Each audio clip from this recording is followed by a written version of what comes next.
Good morning, everyone. Good morning. I love that I feed you. That way I'm the one called. It's almost the only one doing the talking, but no, it's guys. Today is an interactive experience. So any questions you guys have, please make sure you ask them. I, by habit and nature, talk fast, so I will try and talk half fast. But at the same time, everything that we record today, I was just letting Beth know, it'll be up on YouTube, hopefully by tonight or first thing tomorrow morning.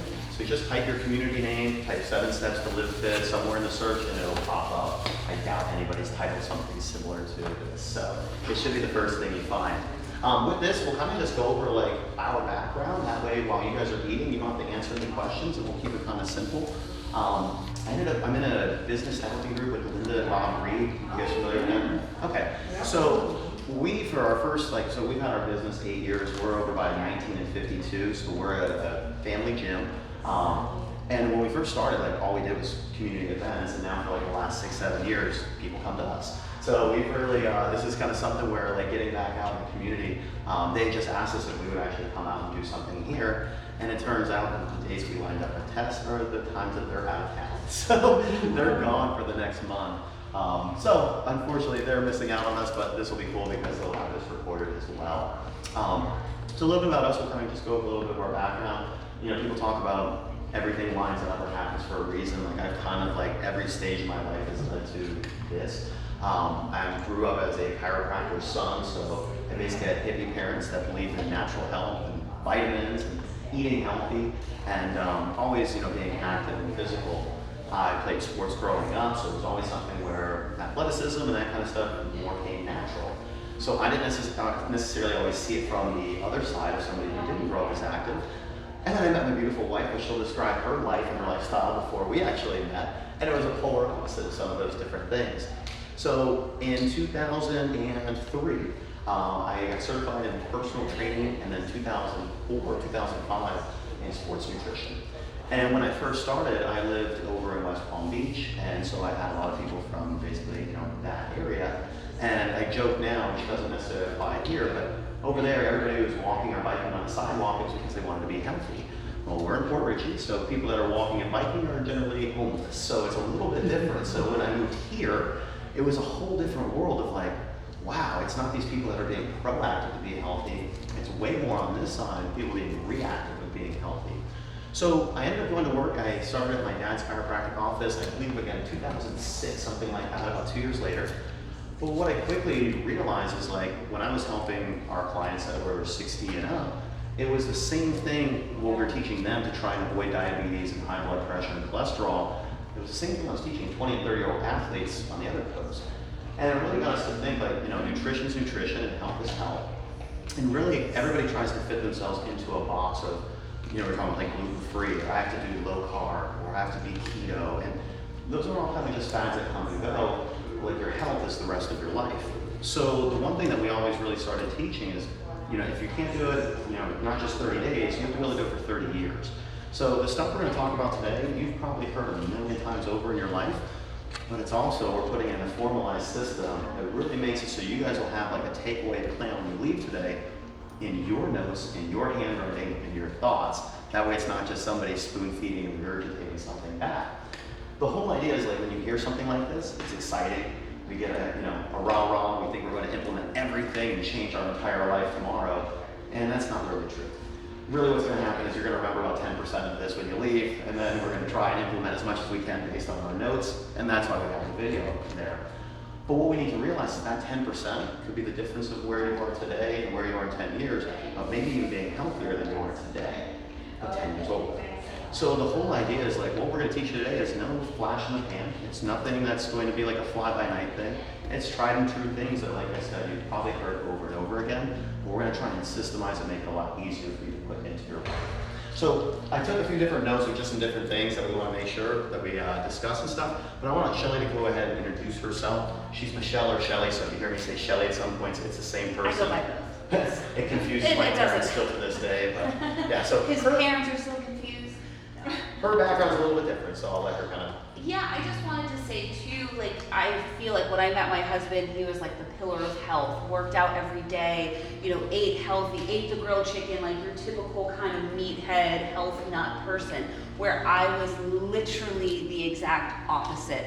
I smoked, I drank, I ate fast food, I was the hot mess express basically. I feel like we truly were put together, or he came into my life at the best time. So I also want to say too, it's never too late to change your lifestyle, and even after I met him, I didn't necessarily change things. Eventually smoking was the first thing to go. No, she would fight me. I mean, I wanted no part of his lifestyle. Now, fast forward 10 years later, I jumped on the bandwagon. I mean, slowly with everything, with first smoking, diet, exercise. But I just want to make a point of saying it's never too late to make changes. I truly, my mission, at least personally for me, is to, I know I can't erase my past, but to really make sure that I continue on a healthier path, because what I did in my 20s was not the smartest. Thank God I learned sooner than later. But even now, the small changes truly, to me, I feel lead to the big things in life. So just wanted to share my story of being completely opposite from him in every way. But now here I am 10 years later, I'm the healthiest I've ever been, the happiest I've ever been. And it just started with small changes. It was nothing overnight, and it was things that I knew I could change that fit into my schedule, my lifestyle, not what he was saying to me, not what somebody else was telling me. It was what fit for me. And that is, again, another takeaway is I want you to find one thing out of what we talk about and make it work for you, but please don't expect or think that what we're saying is the gospel. You have to find what works for you. So that's my speech. Yeah, that's perfect. That's really, the way she said it's kind of perfect, and I don't think you went off any notes, did you? No. So I have notes kind of going over the same things, but it really is like we're in an age and an era where, like, even just go back 5-10 years ago, like most of the things that we surround ourselves with, I see cell phones all around, like smartphones didn't exist. Like YouTube was maybe around, but it wasn't what YouTube is now, so there wasn't all these different information pathways available to us. Yeah, social media and all these things that are like at our fingertips now. And there's so many people that are tired, overweight, awful posture. They do things on a repetitive basis that lead to their bad habits, and it's your habits and your rituals that really lead to your health. And the one thing I always like to say is, like, it's not people that go to the gym. Like, when you think about a pillar of health and you think about the person you want to be like, chances are none of you think of somebody that's like a gym rat. You think of the person that golfs a couple days a week. You think of the person that walks their dog every morning and night. You think of that person that's like the most active in your life. And like we have a woman, Sandy Kelly, she's been retired now, like it's 4 years. 5. She bowls, I think it's 4 days a week, golfs 3-4 days a week. She's at our facility 4 or 5 days a week. This woman is like the epitome of health. She walks in with her headband every day, ready to go. And it's really, like, we use Sandy as kind of our. But she has her post of golf beers. She enjoys her life. She travels. They hit beef O'Grady's and have chicken wings. Like they live a very balanced lifestyle. Yeah, 2 beers almost every night, but like she's in great shape. And it's not necessarily because she goes to the gym. She's with us for maybe 30 minutes a couple days a week. It's all the other stuff that she puts into her life. So that's the biggest thing. I think that I think a lot of times just when you see people in shape, you think that they're going to talk about a gym. That's really, our facility is such a minor niche of like what people are looking for. There is so many different options, like even just standing here, of what you could be doing, whether it's swimming laps, water aerobics, a gym. I saw some sort of fitness like group room there. Like, there's probably so many things at your fingertips. Like if you don't like one, don't get discouraged, because like just try the next one and try the next one. Like there's no shortage of information, but the problem is there's a shortage of action. And when people get discouraged, they just stop trying. And the hard part is like, unfortunately, you have to keep living another 20, 30, 40 years of whatever you're going to be, and you want to live it on a healthy lifestyle, not the people that you've also known that have had bad the last 5, 10, 15, 20 years. So the whole idea is you want to try and make as many actions as you can that add up consistently. So when I talk about consistency, the person I always like to talk about, we have a woman, her name's Sharon Smith. She's 70, 71. I don't want to misquote Sharon. Going on 72, I believe. Yeah, going on 72. So she's been with us for 7 years. She was one of our first clients actually when we started 8 years ago. And the one thing I always like to say about Sharon is like she moves slower than anybody else in our facility. She's never had time lost any more than 5 pounds, but she is the only, more than 5 pounds in a month. But she is the only person that I know personally, and only client we've ever had, that's lost 180 pounds. So, use Sharon as the example. It doesn't matter how slow you go, you just can't stop, okay? You have to find your path and your way, And just because one person does it one way, doesn't mean you have to follow what they do, because everything's going to be different for everybody. So it was one thing I wanted to make sure I put on there is like, she's just amazing. Like it really comes into a sense like, again, it's not about, you know, how perfect, how precise everything is. It's just, you got to keep going with that stuff. I think that's really it, and we'll get to the spreadsheet, but I kind of want to wait for you guys to finish some of this stuff. So the very last thing I want to say is like your family's health history, when we start thinking about this, and you'll see that's in that top section there, your family's health history provides kind of almost like a map and a blueprint for like where you're headed. But the thing is like, again, the information, the technology, and some of that stuff wasn't available 20 years, 50 years, 100 years. So you don't have to repeat the same cycles, but you have to also know you're predisposed to some of the same exact things. So when we're going through some of the things today and some of the different steps, one person might need to focus on, we're going to cut out gluten because of celiac disease. Another person might not be diabetic, but maybe they've been told they're pre-diabetic, or they've had a bunch of people in their family that were. So maybe it's avoiding sugar at certain times of day. So when we get into the notes, at each section there's going to be a spot, it's kind of like your takeaways. How are you currently doing in your life?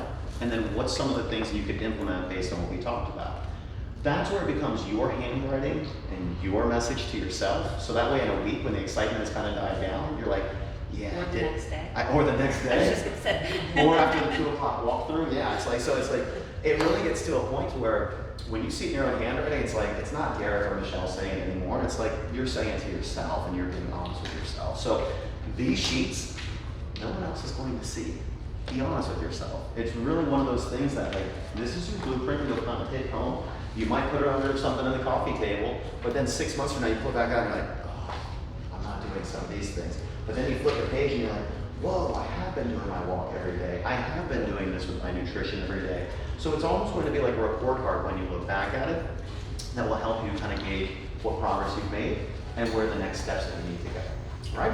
So we're going to the top section. If you're still eating, don't worry about it. Like you can always fill this stuff out later. But we'll go ahead and get into this. That way we respect everybody's time and we can make sure that we get all the information that we need today.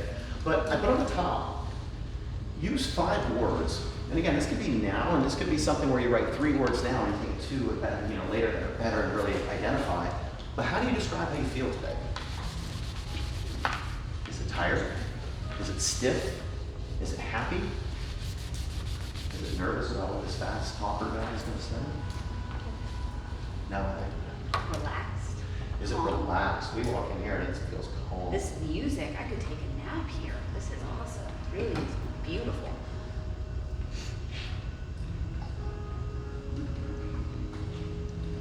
When you're done with that part, the next thing is, when you signed up for this, or when you saw it on the calendar, what were you hoping that you were going to hear today? What were you hoping that you would find out? And this is what we want to make sure at the end we answered all this, and if not, that's when we get the question and answer. We really want to make sure that we get specific to you. So that's your spot to be selfish right there.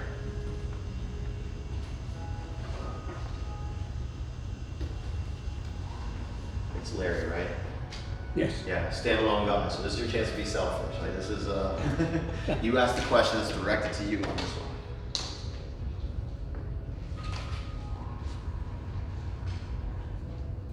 Great. Then the next part again, just jot down family health history, and it doesn't have to be elaborate, but it could be anything again, like you said, kidney issues, it could be diabetes, it could be heart health, cholesterol, arthritis, any type of autoimmune.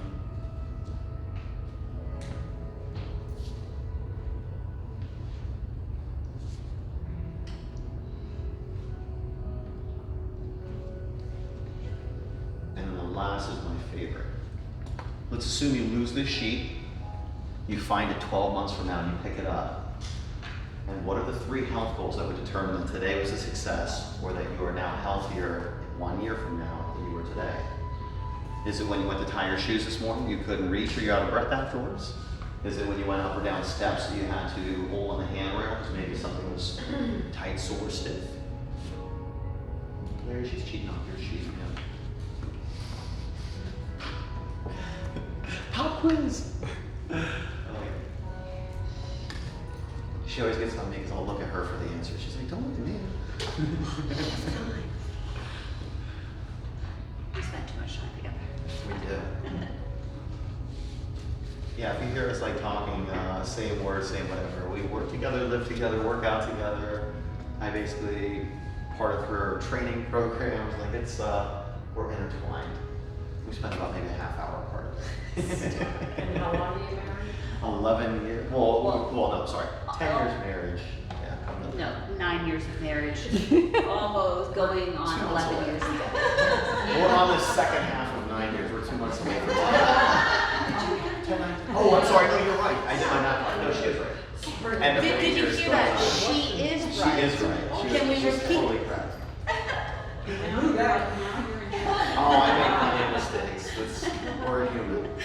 That's the other part. You can't hide your mistakes. Or All right. So we're going to talk on what we probably did not even think about was going to be brought up today, and it's one of the most important things. So we're going to start with sleep. So if I had a whiteboard here, I would kind of draw out like this symbol on the top right-hand side of your cell phone. You see that little battery thing, and it's all the way over to red. Nobody lets that ever happen, but we let it happen to ourselves. So if you don't let it happen to your smartphone, you can't let it happen to your smart person, okay? So the whole idea of sleep is essential for so many different things. If you don't have enough sleep, you're a little crankier. If you don't have enough sleep, you're a little moodier. You're not as motivated. And when it comes to maybe doing something for yourself, you're also not as motivated in a sense to be selfish to help yourself again. But it's one of those things that what we talk about today with a lot of this is momentum. You sleep a little better, you wake up a little more refreshed. You make a better food choice because all of a sudden you're not tired and depleted, so your body's not craving those carbs. And you fuel yourself with better food, then you're more willing to go do stuff, and your digestion's better. But it really all starts again with sleep, and so that's where we wanted to start with that. So the whole idea is like we have, and the top part says explaining time gaps. We all have had this situation. We get into our car, turn the car on, get comfortable, make sure our mirrors are good, reverse out of the driveway, put the car in drive, and we go. And all of a sudden we're pulling into a parking lot, we're like, I don't remember that drive. How did I get here? Okay. We go on autopilot and auto control. It's scary. I mean, you are probably still driving real safe, right? So it's a situation where our bodies get so used to doing things that we're never actually in the moment with things. And it's one of those things where it's like we're surface level, our brains are going in a million different directions. But a lot of that comes from also never pressing the reset button. All right? So if your computer, your laptop, your tablet is constantly buffering, it's not fast, what do we do? Hit the reset. Okay? How many people take naps? Come on, let's be honest. I'll take 2 naps. So we look at this as something, and a lot of times people look at naps as maybe being something, oh, that's for kids, and man, I wish I would have taken more advantage of it when we were kids. But it's one of those situations, it's your reset. And it doesn't always have to be a nap, and that's the one thing that I always try and stress. But if you start thinking of it as like a power down, it could be just 10 minutes of not thinking about something. And that might not seem like realistic to do at the beginning, but the more and more you practice at it, the better it is. So when I used to work and drive on the road, and always on the road, and highway and stuff, I would always pull over to a Walgreens, I'd drop the window, put the seat back, and I mean, really it would just be a 10-minute timer, and shut your brain off, shut your thoughts off. And then you go to your next appointment or next whatever.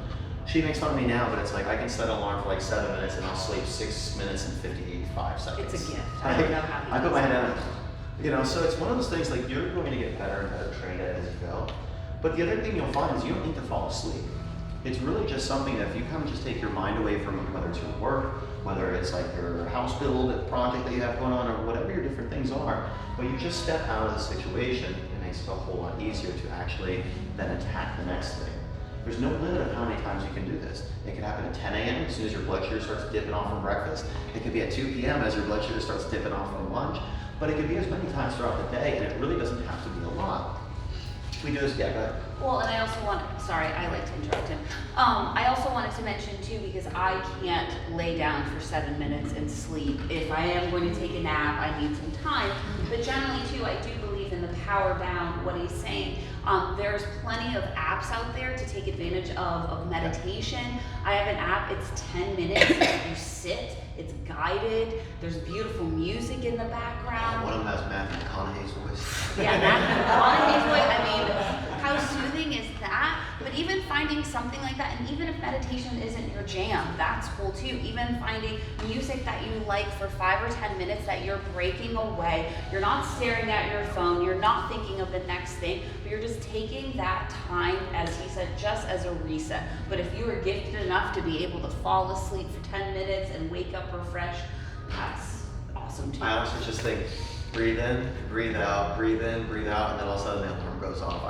That's the only way, because my brain's going a million. I mean, you hear how fast they talk, like the thoughts are 10 times faster than that inside there. So, to turn it off, it does take a little training and practice, but the apps, there's so many, again, there's Or no YouTube limit as to well. resources. Yes. Yeah. So it's one of those things that you gotta just prioritize it. So I put on here quality versus quantity. And so it doesn't necessarily matter how long you sleep. Like for me, I'm about 5.5 hours every night, and I wake up, my feet hit the ground, I'm like this. Like this is kind of how I go. Some people need 7, 8, 9, and it's really all independent on you. So again, if somebody else says they need this, it's not good or bad, and it doesn't matter, it's them. And it's not the same with you. It's like you don't have to feel ashamed if you need more or less, like it's you. All right, so you might find that along the path of how you operate better, but that's really all going to be individual. So a lot of the times what we talk about is like, well, let's start with this. Does anybody have any sleeping issues, whether it's falling asleep or staying asleep? Staying asleep or falling? Staying, both. You're in her category. I'm with there you, you go. sister. Oh, Staying asleep. sleeping is not mine. I like that. So some of the different things, and a lot of times too, because so our clients our average age is 53, but our clients are 35-year-old moms all the way up to like just about retirement age, and they're getting into a spot where like there's so many moving parts in your day to day. Like our lives don't get less busy, our lives seem to just get busier. And then we get to retirement, we think it's going to be even less busy, and then somehow we fill up our time with other things. So you've got to start getting into like some sort of nightly routine. So a lot of you have a morning routine, like you wake up, you grab your coffee, you might read the paper or your tablet, you use the restroom, you shower, you brush your teeth, but we don't have a nightly routine. Things just kind of happen and they're piecemeal together. So one of the things like for me every single night is like, so I have a team of trainers and I have to make sure that they have the workouts for the next day. So 8:45, almost like clockwork every night, I'm sitting down, I write that, send that to them. Then we kind of take like a half-hour break, and that's our half hour of the day.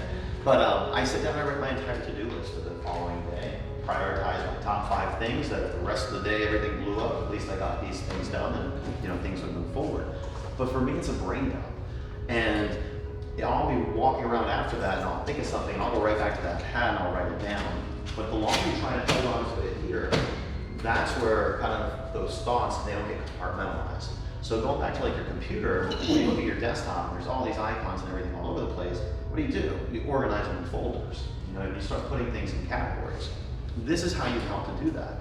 So everybody's might be different. You might have a little spiral notebook that sits by your bed, and as something comes up, you write it down. You might be like me, in a legal pad with a line down the center and everything that needs to be done in top 5 that needs to be done.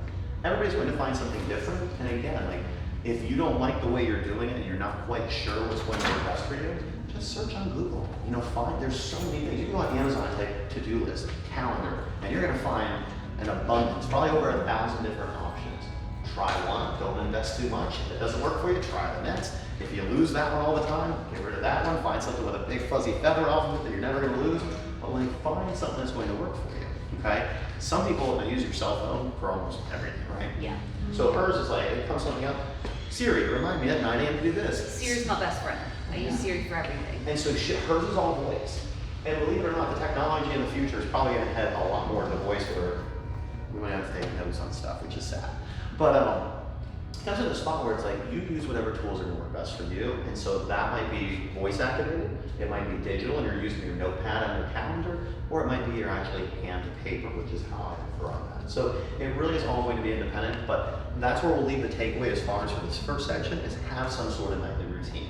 All right? So if you guys want to take like 30 seconds there, circle how you rate your current sleep, and if there's one takeaway from kind of what we talked about there that you want to remember for later, go ahead and put that down. What are some of the apps that you use? You said for napping, for meditation? I use it for meditation. It's called Calm. It is a paid app. I believe you get 7 days free and then $50 for the year. And they have guided meditation and they have it broken down to subcategories like sleep, anxiety, depression. They have nighttime stories with Matthew McConaughey's beautiful lulling voice. They have noises where you can hear the waves, you can hear birds chirp. There's so many options, but I'm sure if you went into either your iTunes or Google Just Play. type meditation. You could find free apps as well. And also like even YouTube. I was going to say Spotify, YouTube I utilize a lot as either guided meditation, and there'll be video. You don't necessarily have to watch the video, but it'd still be audio and they'll walk you through. But what I like about Calm is, like I said, they have their daily meditations, 10 minutes and 32 seconds. And Oh, it's that's it. perfect. I start my day that way because I try not to also get on my phone immediately when I get up, because that's for me a bad habit, and it also can be kind of stress-induced sometimes. So I start my morning with meditation and a bottle of water, and then I move on to coffee, my phone, etc. But I've just really found that for me, I'm a high-strung person, and I'm a worrier. I'm worrying about what's happening next year. So I've just found those apps to be really helpful. But I would use like your iTunes search for, I don't know, like sleep apps or a meditation app, and see what fits you. And most of them, like I said, will have a free 7-day trial. So if you like it. You don't. But Thank you. it's been very helpful. And I did want to touch on as well, we don't have it down here, but sleep, especially if you're injury prone or any sort of medical thing, your body does the most healing during your sleep hours, as well as burning Yeah, it burns actually the calories. most calories. I'm glad I wasn't going to mention that. Yeah, so I mean, and again, like he said, if you can't get, like he needs 5.5 hours, I need 7.5 hours, if God willing, I can get it. But also remember that time too is sleeping. Really, your body is healing, you're burning those calories, so you do want to make sure that. When we have clients that are struggling, there's 2 things we recommend, which is going to be a perfect segue into this: sleep more and drink more water. And I was that's gonna say to really- you, for as far as like staying asleep, because I usually tend to wake up at 2 a.m. every single morning, like clockwork, like 2 to 5 usually. Again, with those apps I found, I put in my headphones, and even though I'm awake, it doesn't stress me out about being awake, because I would drive to Walmart. I couldn't sleep in the night. I would go to Walmart in the middle of the night and go shopping. I would be doing laundry in the middle of the night. Like, I've tried it all, and just staying calm. And I usually will fall back asleep. It's kind of broken, but at least I'm relaxed and not like, oh my God. And there's not, a bright screen, because I've tried putting on the TV, but that's like startling because you have the TV in your eyes. So that, at least, like I said, has been really helpful, is having some sort of app or podcast. I listen to podcasts in the middle of the night. Give me other suggest. I don't have a cell phone. Oh, I'm okay. not into technology. like Okay. Well, even one of those noise machines, say, yeah. or if you have like a tablet. Do you have a tablet at home? You can download apps, or like I said, I turn to podcasts. If you have certain, you can listen to stories, political, all kinds of things. And usually podcasts tend to be like an hour to 2 Yeah, hours. don't go political. Oh, I'm so sorry. No. I just meant like whatever. I mean, it is such an array. Let's not go there. Let's go to water. Anyways, yeah, but look into like podcasts and apps on your tablet, and I believe you can still plug in your headphones in your tablet and listen that way. Yeah. Like I said, it's just a way for me, at least, that I stay calm during the night. I'm not waking up anybody either, and yeah, so. Keeps it easier. Yes, sorry. It does. I mean, it's again, that's why we start with sleep. It's like something you would never think that we'd start with, but that's the best spot to start. So the next one's water, and that's really, I'll let Michelle take care of that, because she's way better with the water than I am. I am, in the health or whatever, I'm very passionate about a few things: protein intake and water. I cannot stress how important water is to everybody, and it's awesome seeing everybody basically drink water. We always use the analogy or the fact that when you're born, you are 80% water, and by the time you pass away, you're down to 50%. Or the actual analogy, you're a prune or you're a plum when you're born, and then you end up being kind of a prune when you die. Which do you want to be? Yeah. Yes. Soft and supple, or Water for me has been such a game changer as far as if you have digestion problems, water, energy, if you're trying to lose weight, water, skin, hair, nails. I mean, I cannot stress enough. The average person should be taking what your body weight is. Half of that is how many ounces a day that you should be drinking. I know sometimes starting off can be a little daunting. Again, I like to use my phone. We suggest to most clients too, because again, water intake is hard. Setting an alarm on your phone every hour. Drink water. just as a drink. Just drink water. I always It's so suggest simple, but just drink. two of drinking no more than 8 ounces at a time. That way your body can absorb it a little bit better. Yes, will you be getting up and peeing more? Yes, but your body also will regulate after a little while with the water intake. Of course, we deal with more people who aren't retired, and I always say, what's so wrong if you're in your office and you got to get up and go pee? You're moving, you're saying hello to people. But like I said, to start off, I would say set an alarm and try to just do, like I used to literally bring a cup, like a measuring cup, and pour my water into a measuring cup, and people thought I was crazy. That's how it started. But I wanted to make sure I was really getting my water in. So like I said too, as far as your energy, most of us will try to reach for coffee or an energy drink. I always try to tell people, try drinking a bottle of water first and see how you feel.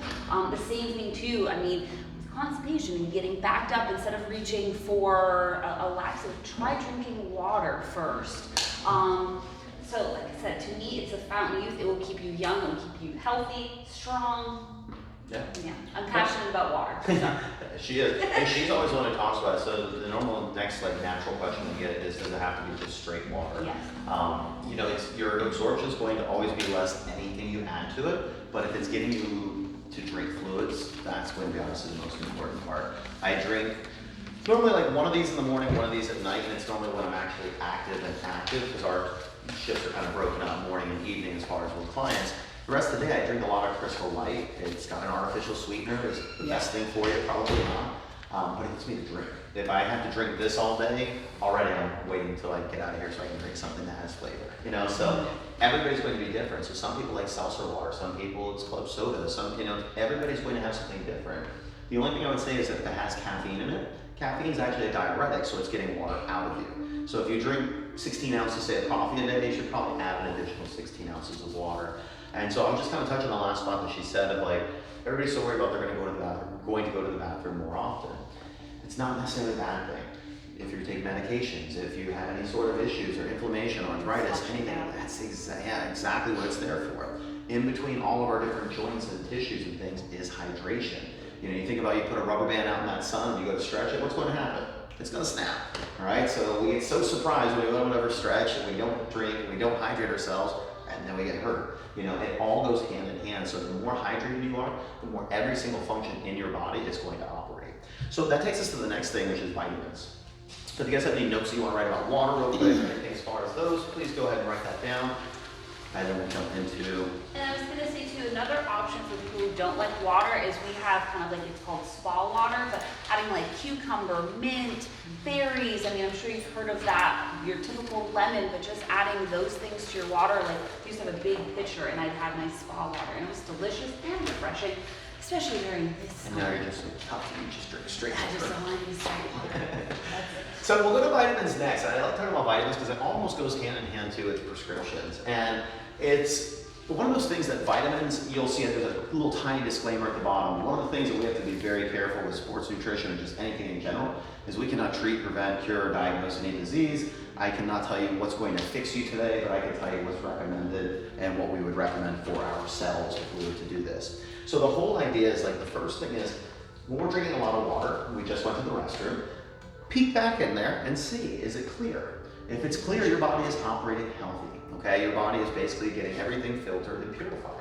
And so that's one of the things, like, you gotta realize, like, not only is water forcing you to go to the bathroom, but what's it bringing along with it? It's bringing along the bad stuff. The other thing it's also gonna bring along too is sometimes you'll deplete your vitamins. So that's where vitamin supplementation comes back in. So a lot of things I like to describe when we start off with this is really talking about, our food source. So the whole thing is like, when we used to go walk past the produce stand, you could smell a tomato. You could smell your produce. Now you don't. You really, you can stick your nose up in the tomatoes even in Publix and you really don't smell it, okay? So everything that we get as far as our nutrition and the stuff that we eat isn't as impactful as it used to be even just 10, 20, 30 years ago.